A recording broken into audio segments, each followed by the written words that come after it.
Hey guys, and welcome back to Leah's Lifestyle. Today we're gonna do some coding practice. Floop, yeah! Get an hour's worth of that in.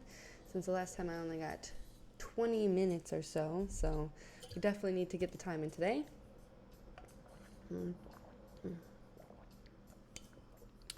Like always, we're using that coding camp, the www.freecodingcamp.org. We were in the middle of getting, hold on, let me open it up. Coding. There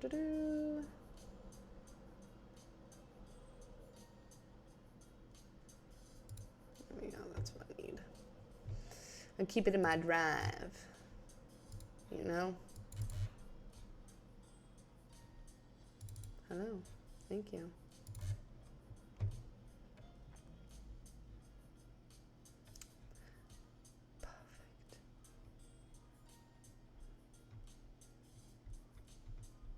Okay. Yeah, because I hadn't figured out the error fix for this, so I gotta do that still. Let me just bring these up, and then I will bring it up so you guys can see it. Ugh, my hair keeps falling down. Hold on one second. It's kind of annoying to try and like type and do everything when... Actually, give me 1 second. You guys are gonna come this way. Yeah, come over here. Wait, is that as far out as it goes? That does not work for me. Are you joking? That is annoying. That, not okay. Not okay.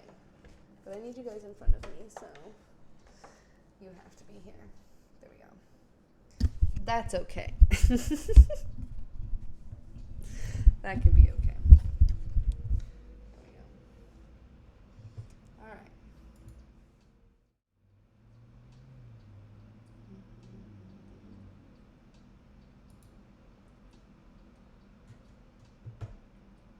There we go. Let me grab my phone so I can read if anyone comments real quick. I want to turn off the music, which is fine.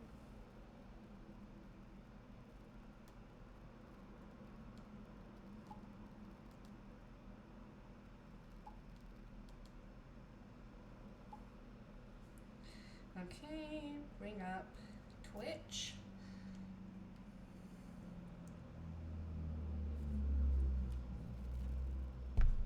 Ta-da! There, now I can see if you guys say anything. Alright then.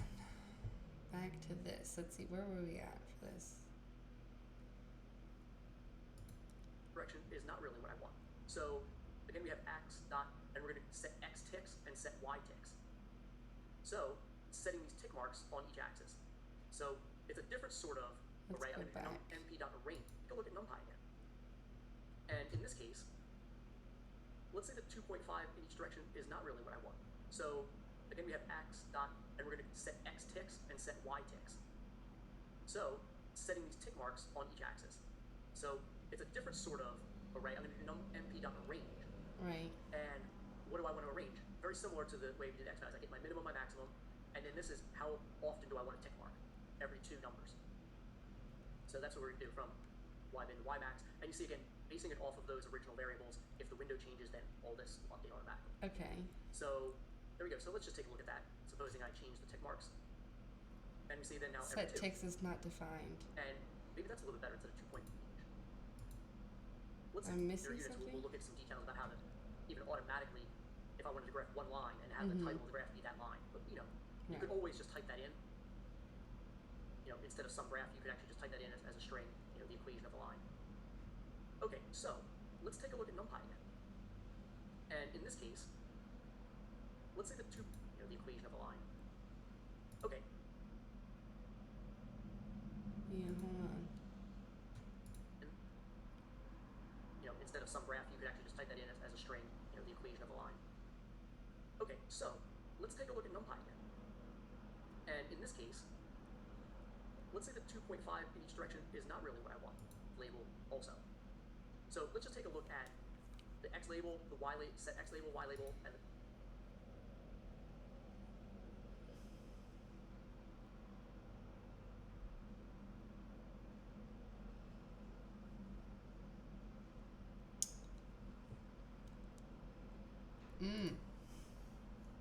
I think I figured it out. Are you joking? Thank you. Let's try that again.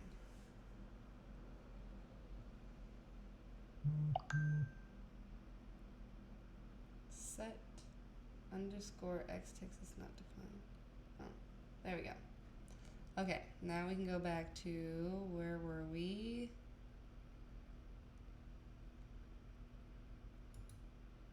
There we go. setting these tick marks on each axis. So it's a different sort of array. I'm going to do num_np.arrange. And what do I want to arrange? Very similar to the way we did X values. I get my minimum, my maximum, and then this is how often do I want to tick mark every two numbers. So that's what we're going to do from y min to y max. And you see again, basing it off of those original variables. If the window changes, then all this will update automatically. Right. So there we go. So let's just take a look at that. Supposing I change the tick marks. And you see then now every two. And maybe that's a little bit better to 2.5. And we see these. Now, if I wanted it every one, then I'm going to change that just to 1. And notice this is just for the tick marks along the side. But up here, when we do ax.grid true, that's going to just follow whatever tick marks we've assigned. So now we just change this every one, and now we get this sort of graph where I definitely can count the boxes and see, let's take a look at the slope of each line, see these. And Python still does it around the edge, so that way it doesn't get in the way of anything that's in the middle of the graph. All right. I see that. There we go. So we can keep this. Thank you for the follow. Why must? Okay, so what's one of the things? We have all these labels, but we didn't see them anywhere. So why must have if we have all these heaven? labels, then we add this other plt.legend. Why must have name? We can see these labels. Okay. So I wanted to show you that each of these labels we could have, this line we labeled with the equation. Let me just make sure legend shows like it perfect. Point, Oh, she got rid of means this. anything. And the other one labeled with just some more steeper line. So we could always do this, and in the same way, even if Python assigns it, you'll see the matching. Wait. What did you do differently? So we could always do this, and in the same way, even if Python assigns it, you'll see the matching, which line are we have, this line we labeled with the equation. The point, I just wrote the word point, but you could put anything. And the other one labeled with just some more steeper line. So we could always do this, and okay, so what's just making sure everything's right here, because apparently it matters. Oh, well, this is not.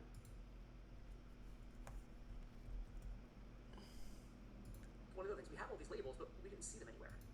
So if you have all these labels, then we add this other plt.legend. Right. Here we go. Okay, so these are labels. We can see these labels.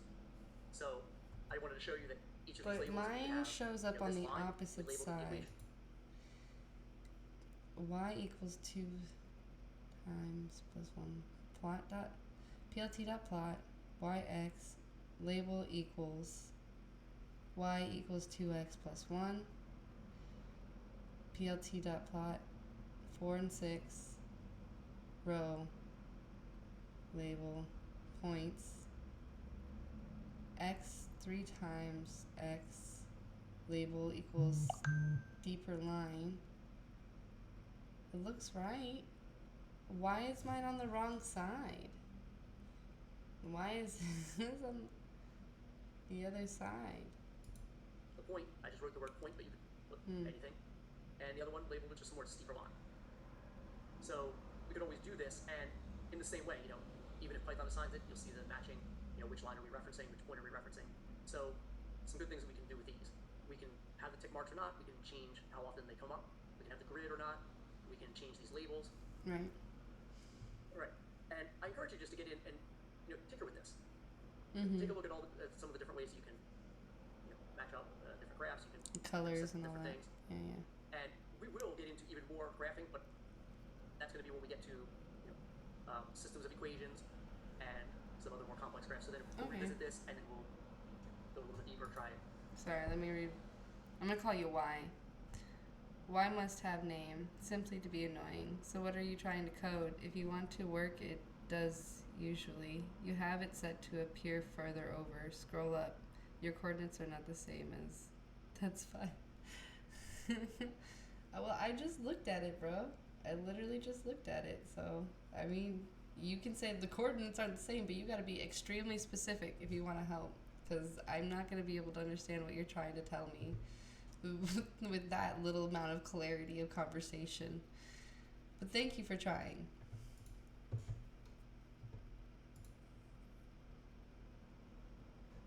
Become a supporter. I can't see the code from that far out. No, I understand.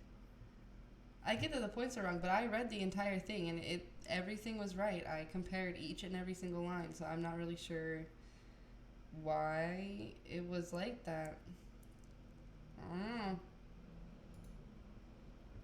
Okay. So we've learned ratios and proportions, learned how to solve for x, learned fractions and decimals, and we just finished the learn fractions and graphing. So, the next one is learn linear functions. This unit will show you how to develop linear equations from 2 points. I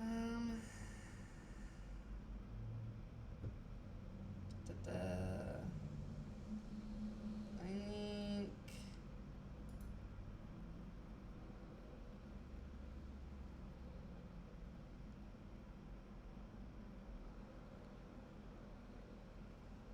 a new one will be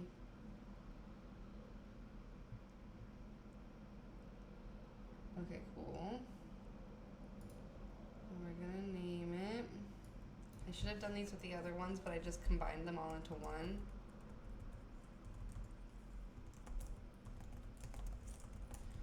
Whatever, that's okay. Slopes. Let's learn about slopes. So are you learning to code or learning math? Both, because you need both to learn how to code. But right now I'm just trying to learn the basics and understanding of it. My goal after doing some of this, and I'm starting to get there, I actually found a phone app that I do daily that's a coding thing, and once I finish that course and this course, I'm going to give a run at coding something for real, and we'll see how it goes. We'll see how it goes. I'm a little nervous, but we'll see how it goes. I got a lot of learning left to do. Lots of learning.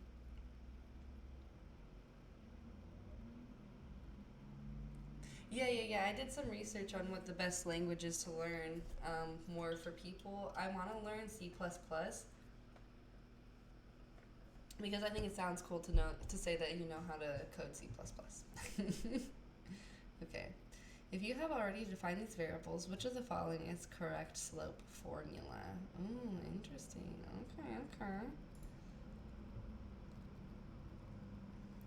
So let's talk about slope. Yeah. How can I describe this line that's on an angle using, describing how it goes up and over? Right. So that's what slope is. Picturing these lines that have slope to them, that they go on some sort of angle, but we're going to describe them going up and over like steps. How much am I going up, and how much am I going over? Up and over, like steps. So if I have 2 points, and if I have the graph that I'm looking at that's straight, I can just count. Looking at 2 nice points that work out as integers, that makes it easier to count. So I can say from... That sounds good. Rise, run. What does rise, run mean? this point to this point, I'm going up 3, 1, 2, 3, and then over 1. Mm-hmm. So up 3 over 1, right. Then my slope is 3.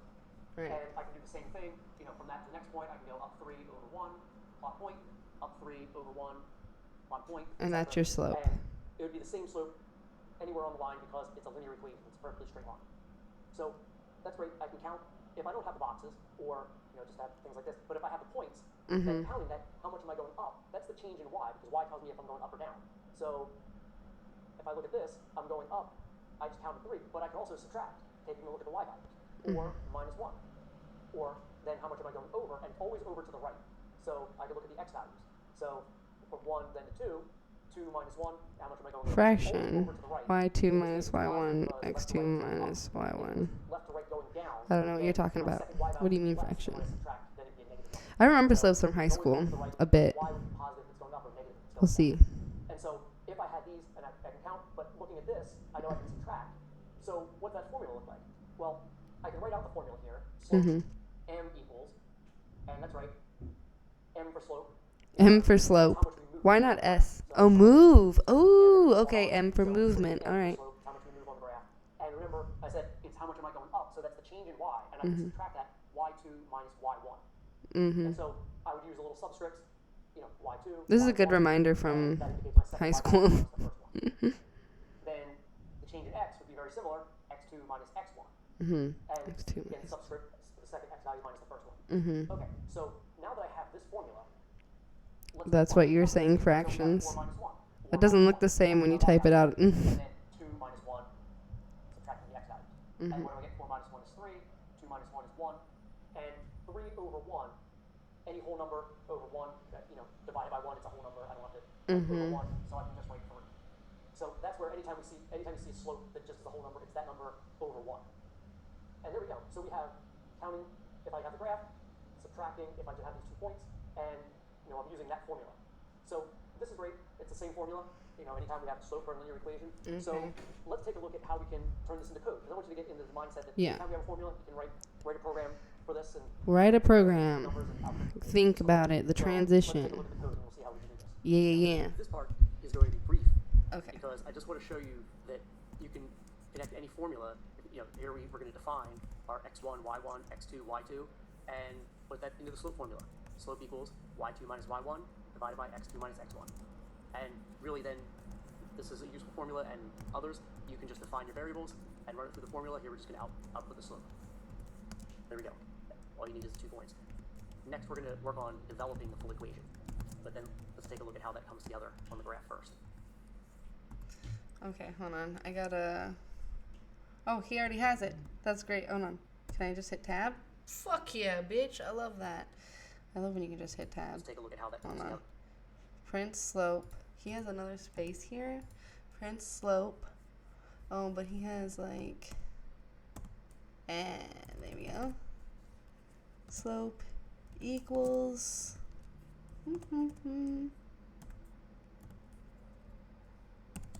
slope. Okay. And then check my answer.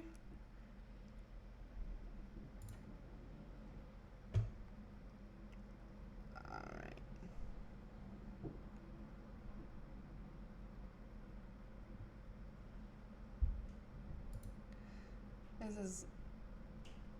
This is linear equation. That's hold on, what'd you say? I haven't done Python in a while, but I can do it in Java. I want to learn Java, Python, C++. There's another one I was thinking about learning. It's a brand new one that's supposed to make everything really easy. Anyways, add code GeoGebra collab book. Of course I will. If you know the slope m and you have one xy coordinate point, which of the following equations could you use to find b, representing the y-intercept in Python? Okay. I like to know what the answer All right, so we already figured out that the question slope is that I need to answer. In our 2 points, but let's say we have those 2 points and we want to figure out the equation of this line. We know that this is linear, and I have these 2 points that we figured out that the slope m, because moving from one point to the next, we went up 3 and over 1, or I just subtract 4 minus 1 over 2 minus 1, and then 4 minus 1 is 3, 2 minus 1 is 1, so 3 over 1. We figured out that the slope is 3, and we want the full equation of this line. Now, knowing that it's linear, we can imagine here that it would cross the y-axis somewhere, and that's what the y-intercept is. The intercept is where does it cross. So we have a nice formula, slope-intercept form, and that slope-intercept form is y equals mx plus b. Now, we call the slope m because that's how much we move from one point to the next, and we'll call the other one b because that's where we begin on the y-axis. So many things happen in this first quadrant where everything's positive, so we picture that we begin on the y-axis and then move in that direction. Of course, we can go in different directions, but So I have this y equals mx plus b. Now, what we have is our slope is m. The xy comes from any of these xy points. So I'll pick one of these points, and then b would be the y-intercept. It works out that way. So if we take a look at this, I'm going to take one of the xy points. How about I take this first one here, because it's 1, 1. That's going to be nice and easy to calculate. It works for either one. So when I plug in this, the y value is 1. And then the slope, which we just figured out, was 3. And then the x value is also 1. I'll just put that in parentheses. So notice mx, in my math notation, I don't have to write that I'm multiplying just because they're next to each other. So I'll do the same thing when I plug in. 1 equals m, 7. And plug in for x. And now b, I don't know. So that's where I have my plug in slope that I know, 1 point. Those 4 things, I know 3 of them, I can figure out the 4th one. Okay. And we'll do this So multiplying. you 1 minus equals 3 3. plus b. And remember our one-step equation, subtract 3 from both sides, so I get negative 2 equals b. Oh, so now that I have this, I figured out that the slope is 3. I figured out that b is negative 2. Then I put it together, leaving xy open because any xy point on this line will work in this equation. And my final equation is y equals 3x minus 2. So there we go. We figured out the slope-intercept. And so now I know that minus 2, it crosses down here. So that coordinate point would be 0, negative 2. Okay. And we can see why this is b and why it shows up like this. Because when x is 0, whatever I plug in as an x value, it's going to zero out. So 3x, 3 times 0, it zeroes out. And then when x is 0, that drops out, and then I have minus 2. So we see that works out. So this is our slope-intercept equation. And we can, when we see this now, if we know the slope, we can generate the slope and the intercept. If I had this line, I could generate that equation. We're going to pretend that that's a straight line. But if I had this, We're going to pretend it's a straight line. Oh, where does it begin? At negative 2. Oh, I know that that's b. And then I can count for the slope of 3 over 1, so then I know that the slope is 3. And I can go the other way. If I had this equation but didn't have the graph, I could say, oh, I'm going to begin at negative 2. 0, negative 2, plot that point. And then the slope is 3. I would go up 3 over 1, plot a point. Up 3 over 1, plot a point. And if I was doing this by hand, paper and pencil, I'd probably plot like 3 points and get out the ruler and connect the dots.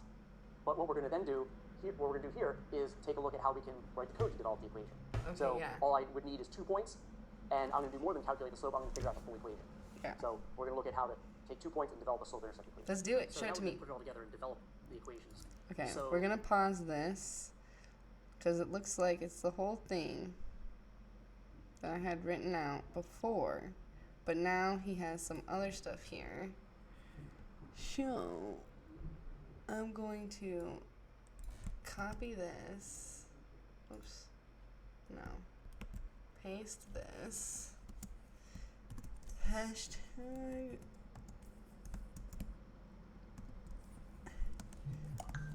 The slope is M.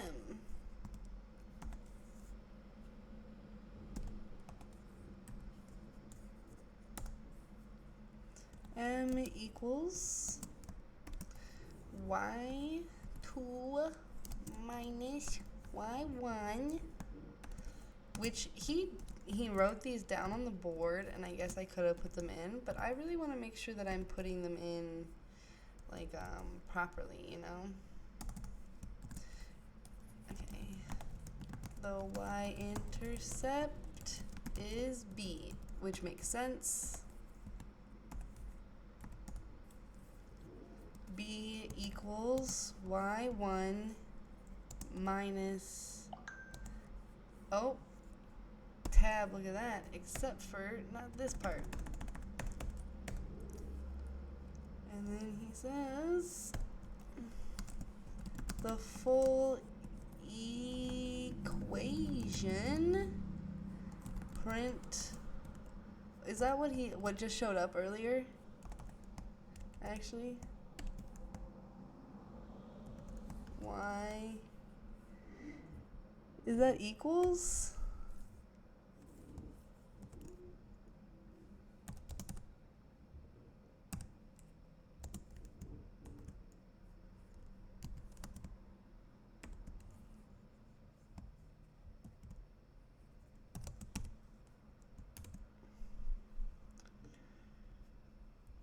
There's a space here, it looks like, and a space here. And that's a capital Y, and we don't want that. So no capital Y's here. Okay, let's see what he says. Like before, we're going to define our x1, y1, x2, y2 from 2 different points, and we're going to calculate the slope, which now we're going to call m. That's been the go-to variable for slope, m, for how much the line moves. So same formula, but now it's going to be m equals y2 minus y1 divided by x2 minus x1. Then I'm going to define the y-intercept, which is b, and that's because that's where we begin. Many things happen in the first quadrant where everything's positive, so we begin on the y-axis somewhere where x is 0. So we'll connect this with the algebra that we looked at. You know, how do I, if I know a point and an x, so an xy value and a slope, how can I solve for b? A couple steps of algebra. So then b is, you know, y1 minus m times x1. Now I have m and b, solve, print out the equation. No so spaces here. This will just print out the equation, and we'll see that it'll display nice y equals 3x plus 4, and I still, it will still by default give it as a float variable, so 3.0. It's not worth trying to cast it as integers because this is going to work for any number, and then that way it does not have to be an integer to make this work. So there we go. Knowing these, calculate the slope, calculate the intercept, and then put it all together in the formula. So then let's graph it. Same thing here. Oh goodness, see? And then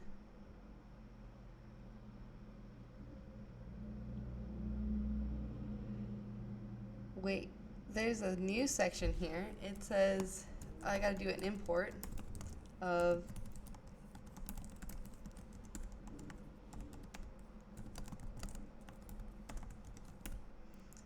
let's make sure that's right. Matplot lib dot pyplot. Okay. And then it's this stuff again. And then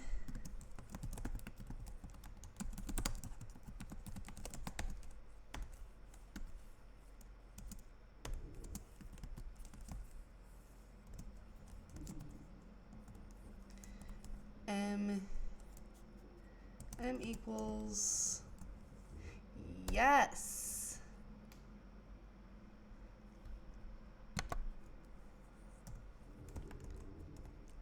Print y. Oh, it's all this.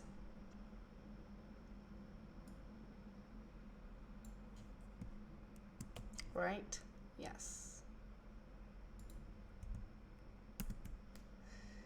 And then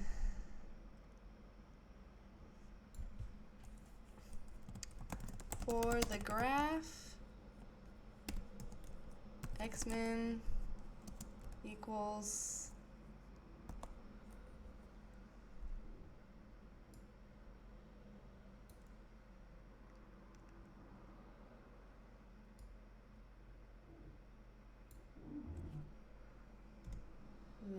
-10, 10, -10, 10. Okay. And then for the line on the graph. All right. Defining my x and y points, and I just got these same points here. So develop the equation, m equals b equals, just because we want to print it out. So then we're going to print out the full equation. And now we're going to go back to the graph that we were doing before. Define our x min, x max. Same thing here. You need to y3 equals m times m plus b.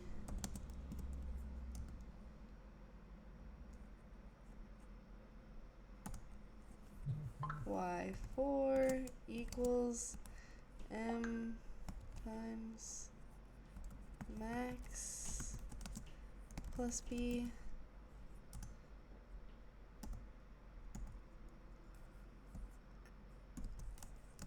Basic setup for the graph. Fig x equals subpoints. Okay. PLT dot axes is what?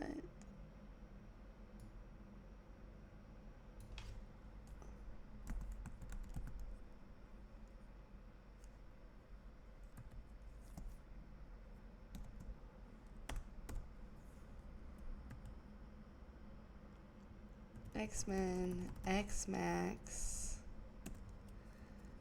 Y-min, Y-max,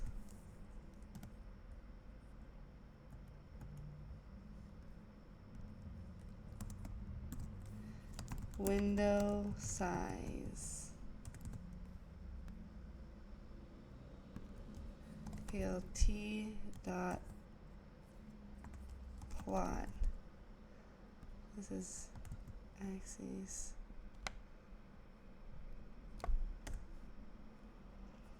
Plot x min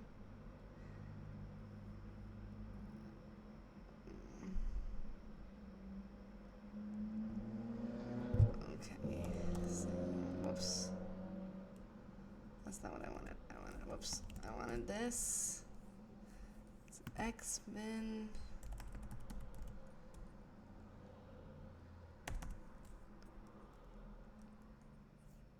x max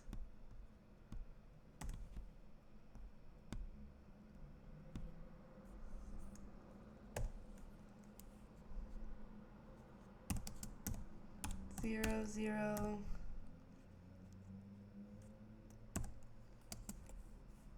B. Oops.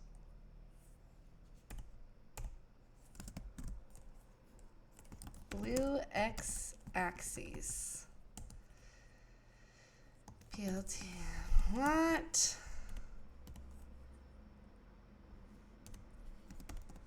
Oops.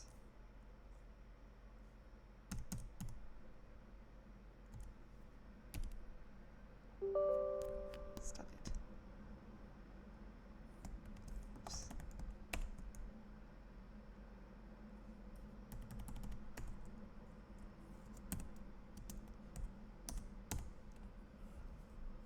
Y min, Y max, B.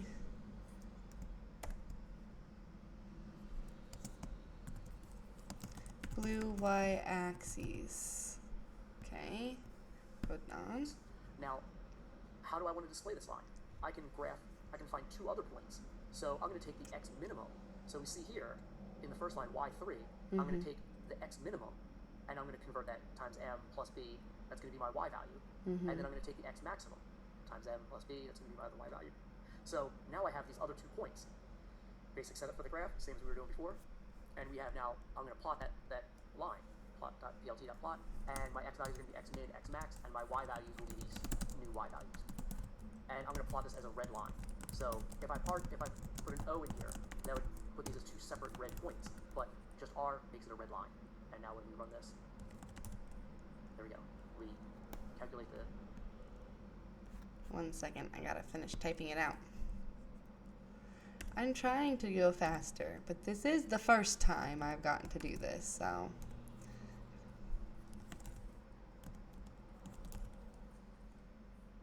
Oh wait, what am I doing? Retyping shit.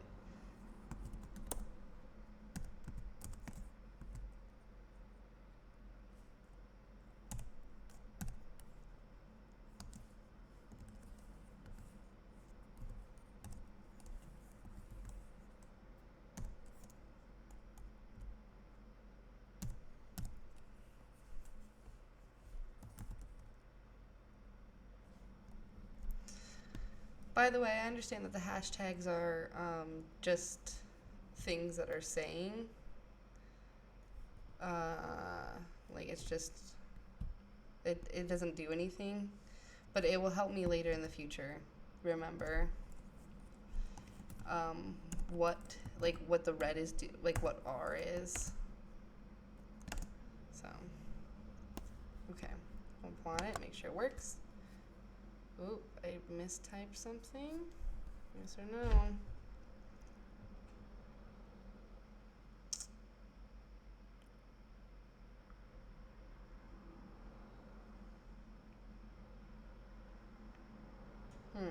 Wait.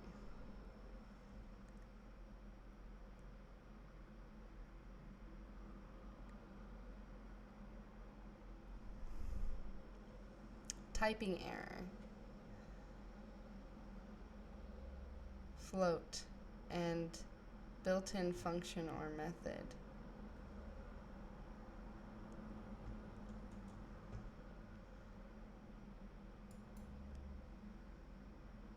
Y3 equals m times, oh, x. Try again. I just forgot the x's. There they are. And we have now, I'm going to plot that when we run this. Good times. Equation, and we graph the line. Perfect. Good times. All right. I did so it. I can change anything else. I can have any other 2 points. There we go. There we go, 2, 3, and if I kept the same x value, we know this actually, some of this would break, but it might still graph it, but we know that that's not a function there.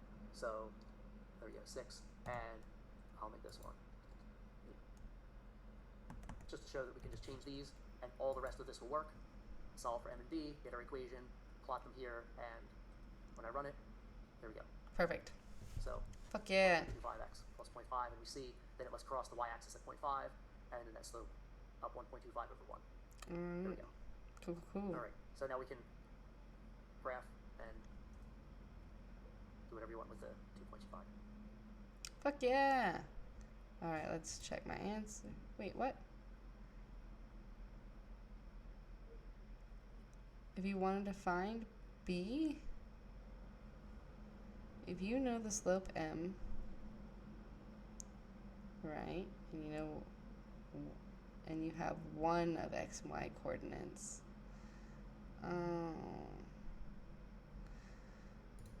or I just subtract 4 minus 1 over 2 minus 1, and then 4 minus 1 is 3, 2 minus 1 is... What was that? This one. What?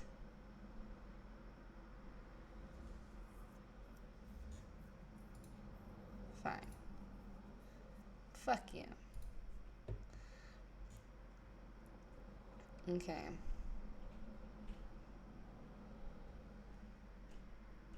Question. Which of the following would you not use when displaying a graph? Would I not use when displaying? Definitely will use these two. Definitely use this one. I think it's this one. I have not seen this. I've seen these. No. Yeah, because this is a label. Which other line would you not use when displaying a graph? Yeah, you would definitely use these. I think it's this one. Set table. We'll see. We'll see. Oop. Okay.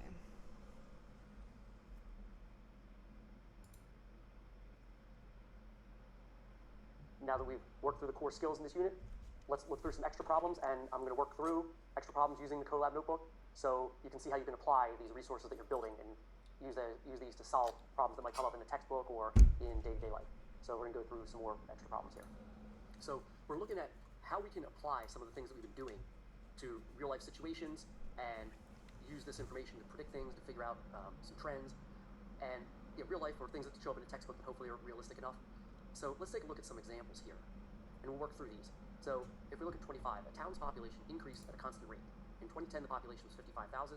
By 2012, the population had increased to 76,000. If this trend continues, predict the population in 2016.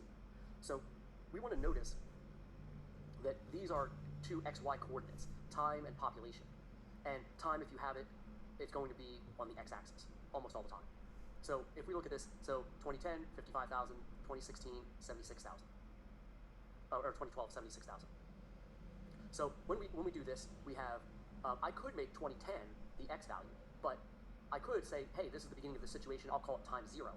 So in time 0, and 55,000, these are nice even thousands, so I just might call it 55. So time 0, the population is 55, and 2012 is when we have the next year, so that's 2 years later, so 2 and then 76. So we want to take notice that we're recognizing these as XY coordinates that we can put on a graph. And we're going to use that, we're going to predict 2016. So let's take a look at how we would do that. Now, hopefully you've already been putting together some things that you can use to graph your Colab notebooks, so that you would already have this something like this set up. You've already done the imports. This is the only thing that we're changing. Remember this for the 2 points, and then we're going to calculate the slope and the intercept and everything.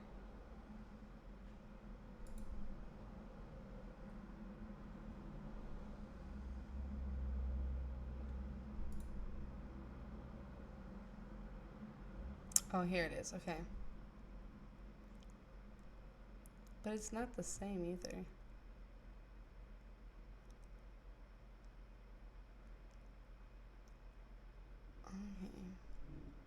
Okay.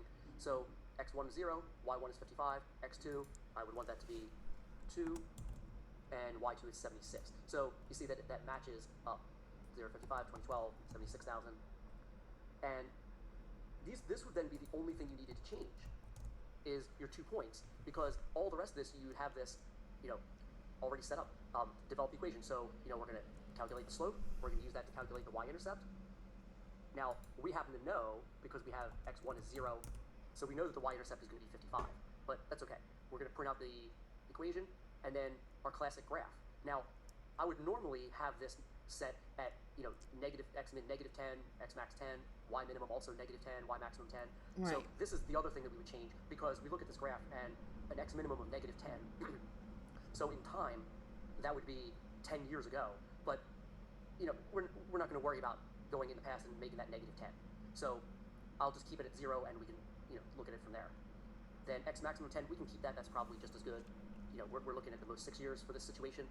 And y minimum, I'll also make that 0. Actually, because y is population, so y minimum being less than 0 would just it would be impossible.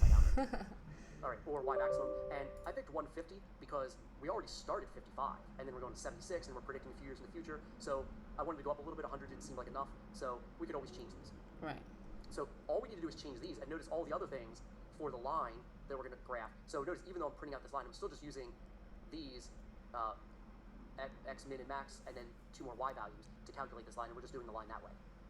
There's other ways to do this, but we can keep this for how we're going to display this line.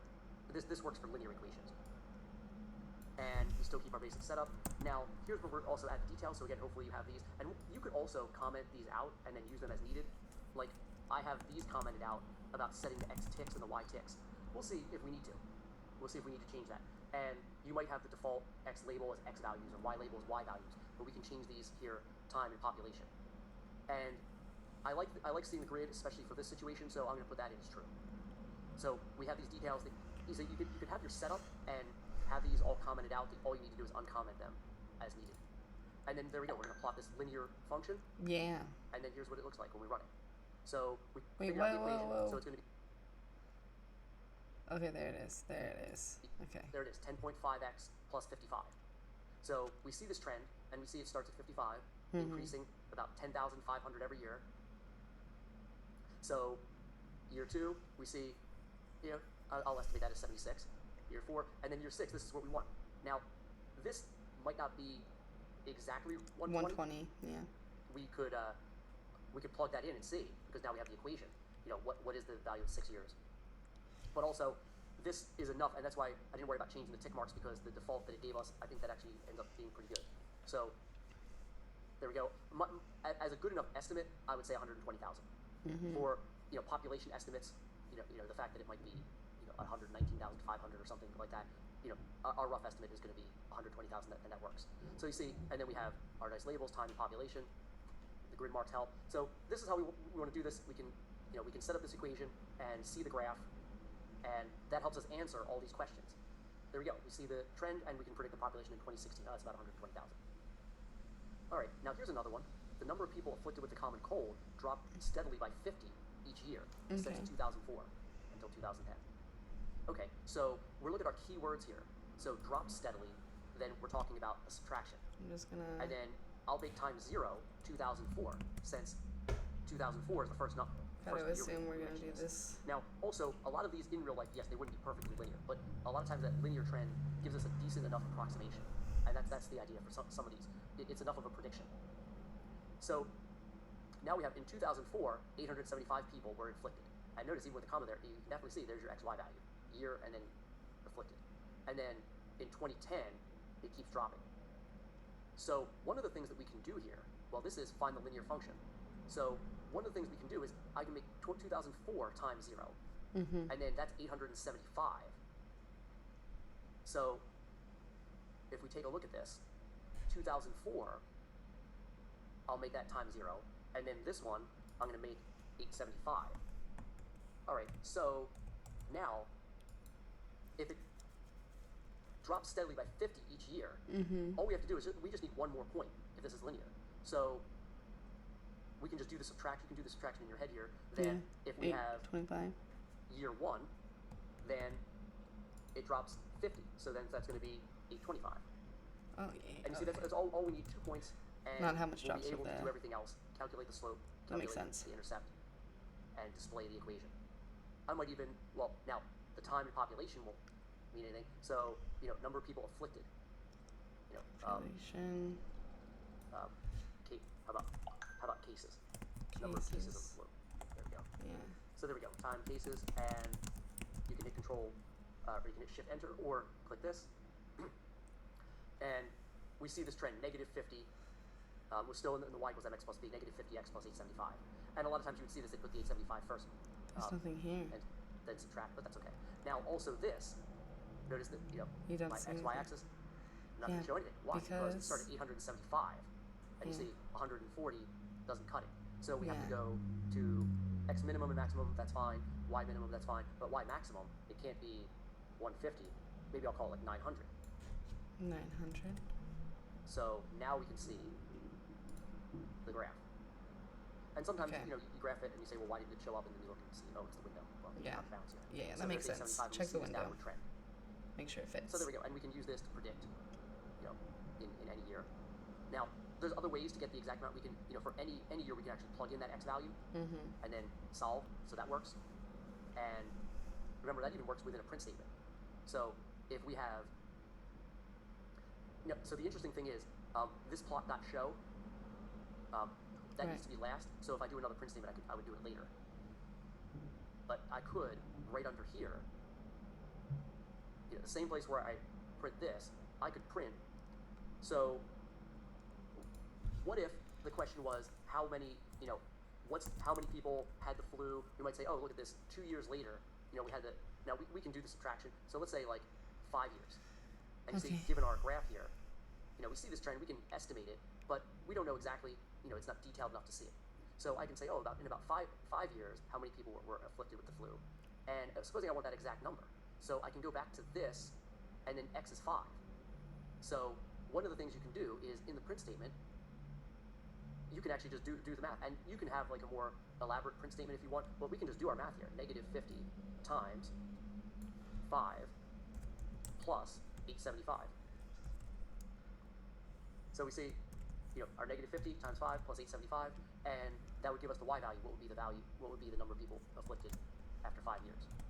And again, you can have a more elaborate print statement to say something, but since we already know what that question is, now that 625, that means something to me when I see it there.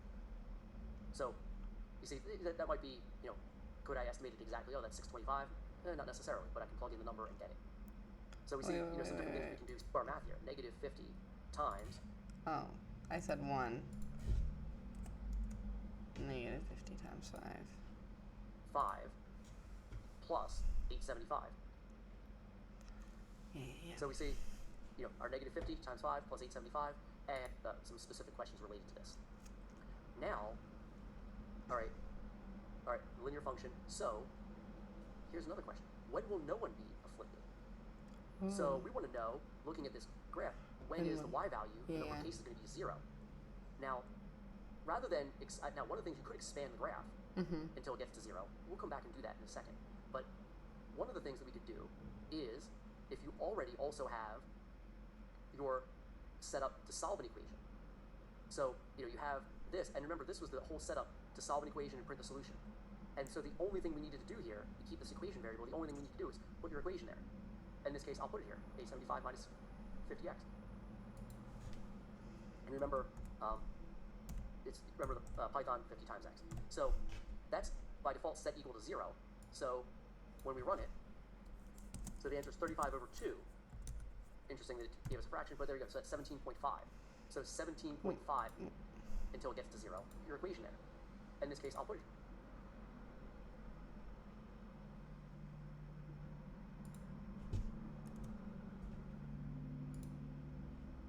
here. 875 minus 50x.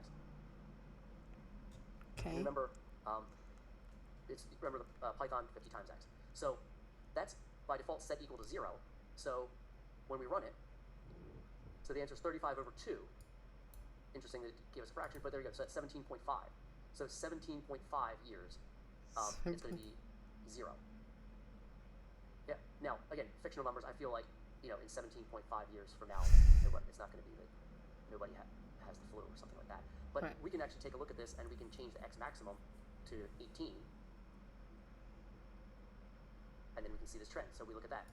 You see, then according to this trend, times 0, and that would be, at here 17.5 yeah, years. I see and that. in this case, according to these numbers, who knows, maybe in some particular town, but in 2004, so 17.5 or 18 years, that would be like 2022, and it's past 2022. But thank you, sir. Like it's not that there's nobody looking at the common cold.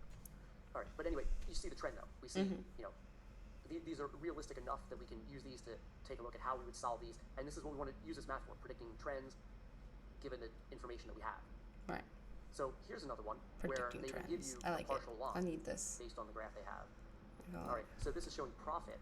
Predicting so this figure one is showing profit in thousands of a company in a given year X, and they also do X represents years since 1980. So there we go. If times 0 is 1980, so then 20, so 20 that would be 2000, and 30 that'd be 2010. We see, there we go.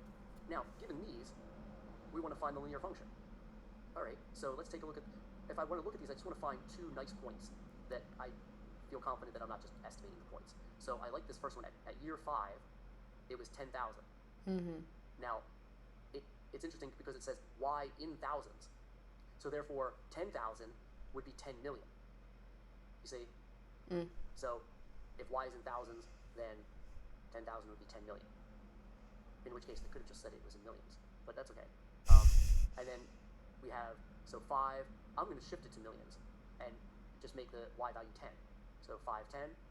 And then let's find another nice point. I like this 25, 4. So it's we going can go down. back and we can plug in these. So okay, but I want to save that. So I'm going to copy this and start another code. Start this. Come back here. I don't have that 0 value, and we're probably going to want that at some point.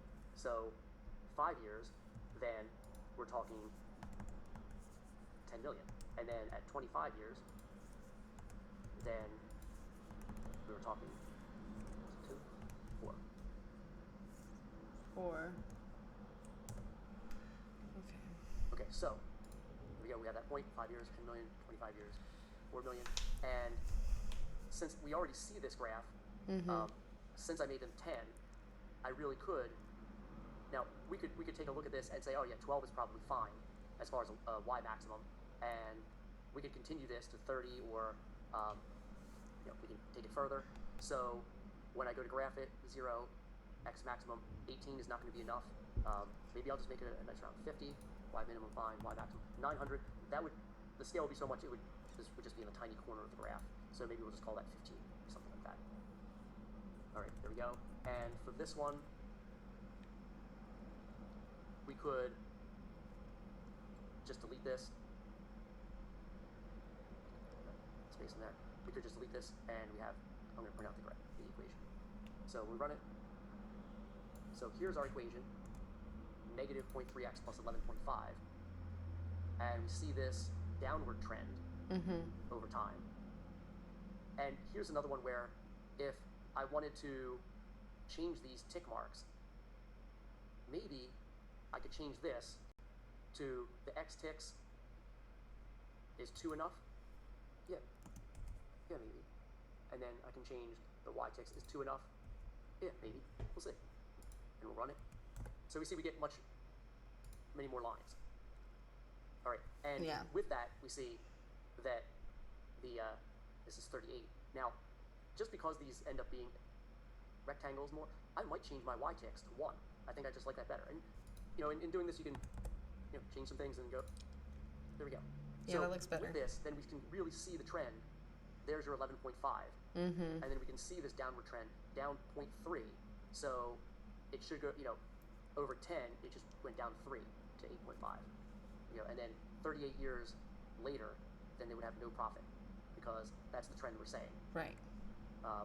There you go. So whatever this company is, this is their profit since 1980, and then there we go.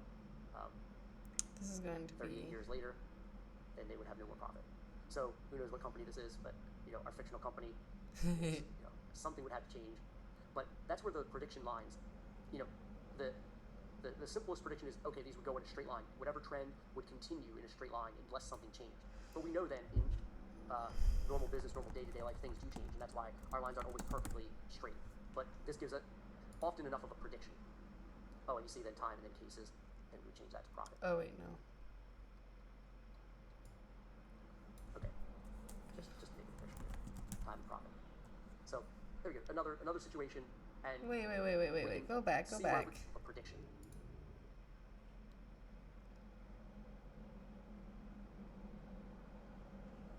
Go back more. 38 years later, then they would have no more profit. So who knows what company this is, but our fictional company is, something would have to change. But that's where the prediction lines, the simplest prediction is, okay, these would go in a straight line. Whatever trend would continue in a straight line unless something changed. But we know then in normal business, normal day-to-day life, things do change, and that's why our lines aren't always perfectly straight. But this gives us often enough of a prediction. Yeah. Oh, and you see then time and then cases, then we change that to profit. Profit, yeah. So profit goes down Okay.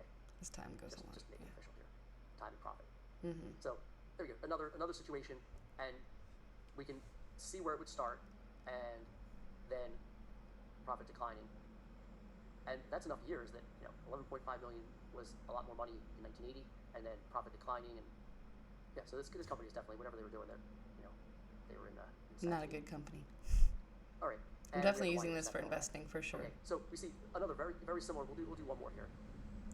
Okay, I know he says do one more, but that is all we got for today. I hope you enjoyed.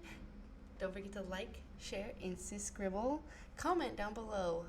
What's something that you learned out of that? What did you like? What are you going to use something like this for? I think this is something I'll definitely be using for investing and figuring out what the projected rates for a company is. I think there's already stuff out there, but I really enjoy this. I don't want to pay for anything, so we'll see.